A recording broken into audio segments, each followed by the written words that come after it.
Next thing I'm going to do is figure out my percent impervious. Now I could bring in a GIS coverage. So if I'm working in InfoSwim or whatever, and I want to port that over, I may have a land use from a local municipality. I may want to map that over. So I can go in there and say, okay, what is the polygon layer I'm working with? What's the attribute I'm working with to map that in there? But in this case, I'm going to use the National Land Cover Database, which is basically 75-foot cells. It's going to pull that in for me. I'm going to just hit OK to that. Oops, I got to hit compute. Let me run that again. Come back in there.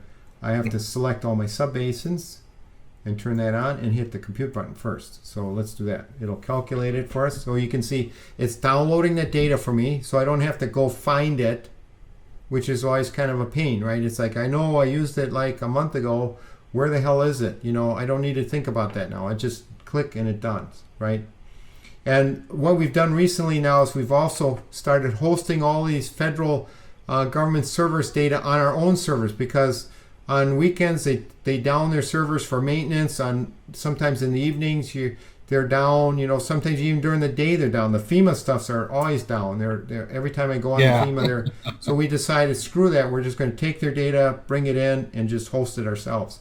So anyways, you can see the curve number, or the percent impervious, ranging from 6 to 20, but it's out to 2 decimal places. And you know, maybe the reviewing team don't want to see that to that level of precision, right? So what I can do here